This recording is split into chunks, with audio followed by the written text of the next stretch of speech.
Assalamualaikum warahmatullahi wabarakatuh. Nama saya Haristrio Adityawan. Saya berasal dari Universitas Januswantoro. Di sini saya akan menjelaskan tentang game design development yang telah saya buat. Oke, di sini gamenya saya beri nama Popo's Dessert. Kemudian di sini ada daftar isinya. Kemudian analisisnya. Popo's Dessert merupakan sebuah game yang bertujuan menggerakkan karakter untuk mengumpulkan koin dan mendapatkan sebuah kunci yang akan membawa ke level berikutnya dengan cara melewati rintangan dan musuh yang ada. Kemudian game ini memberikan pengalaman seru dan menantang di mana player diharuskan melewati musuh dan rintangan untuk maju ke level selanjutnya. Tujuan dari game ini yaitu mendapatkan beberapa kunci sebagai kunci untuk membuka pintu ke level berikutnya. Kemudian player hanya perlu menggerakkan arrow button pada keyboard untuk menggerakkan karakter.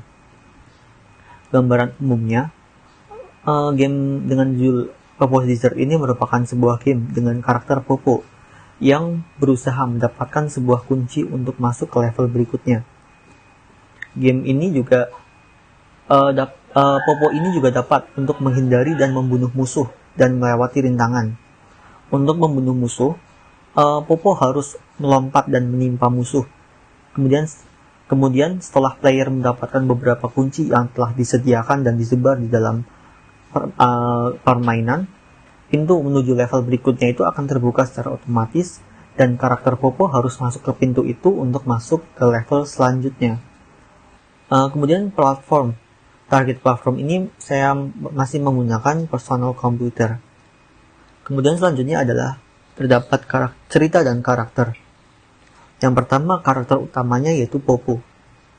Karakter Popo ini merupakan seekor kucing yang memiliki jiwa pemberani dan meski tampil dengan karakter yang lucu. Karakter ini merupakan karakter utama yang dapat dimainkan atau biasa disebut dengan playable karakter.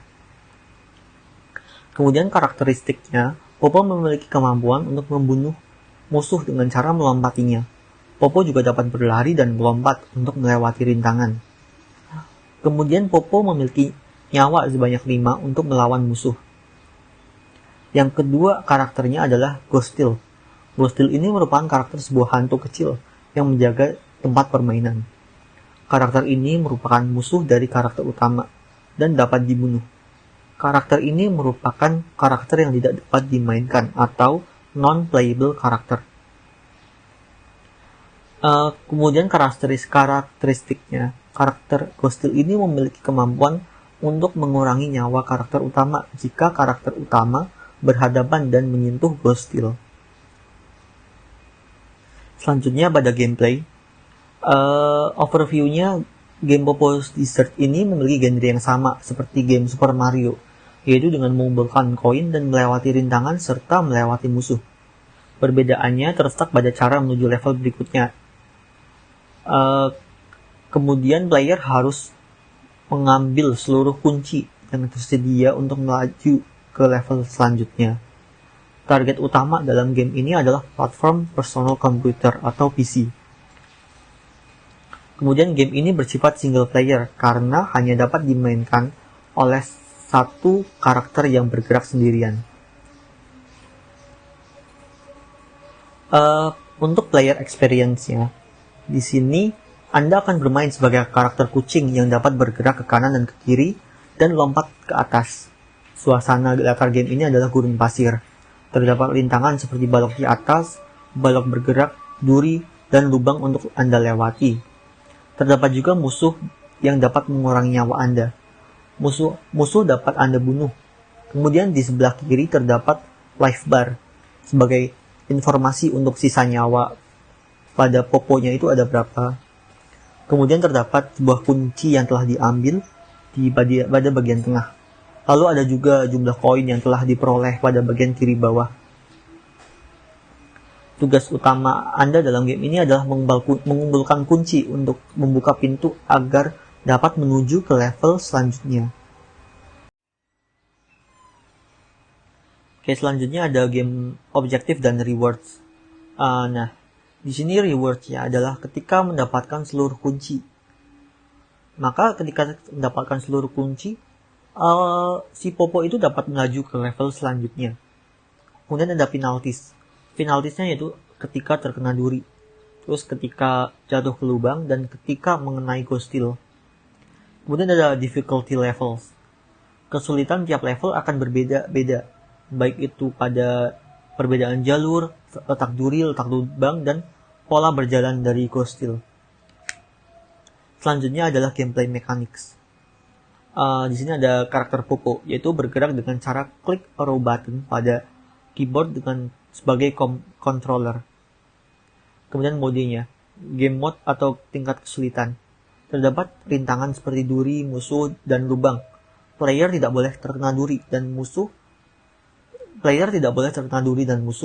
Karena jika player terkena duri dan musuh akan mengurangi nyawa. Dan juga tidak boleh jatuh ke dalam lubang, karena saat jatuh ke dalam lubang maka otomatis akan mati dan harus mengulang game dari awal. Kemudian semakin naik level, maka akan semakin sulit rintangan yang ada. Kemudian selanjutnya ada scoring system. Scoring systemnya ada koin dan kunci. Player harus mendapatkan seluruh kunci yang tersebar di area permainan untuk melanjutkan ke level selanjutnya. Selanjutnya ada design level. Di sini ada contoh gambaran umumnya mengenai level. Untuk awal akan tersedia 5 stage dengan tampilan dan rintangan yang berbeda-beda. Semakin tinggi stage, akan semakin sulit permainannya. Nah, gambar di samping merupakan contoh dari tampilan stage game yang akan dimainkan.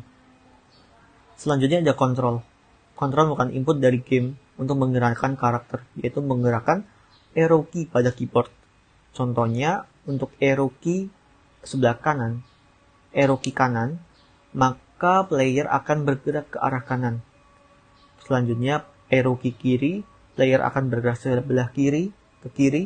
Kemudian arrow key ke atas, player akan melompat ke atas. Selanjutnya, art style. Art style yang digunakan yaitu menggunakan acuan seperti game Mario Bros. Kemudian ada sound. Di sini saya menggunakan 7 sound effects, yaitu saat Popo meloncat, saat Popo tenggelam, saat Popo melompati musuh, saat Popo mati, saat Popo menyelesaikan stage, dan saat Popo mengambil koin dan kunci. Kemudian selanjutnya ada user interface. Di sini terdapat contoh user interface-nya. User interface akan memiliki tatanan seperti gambar di bawah ini. Terdapat koin yang telah dikumpulkan pada pojok kiri atas, dan di bawahnya terdapat jumlah kunci yang telah terkumpul.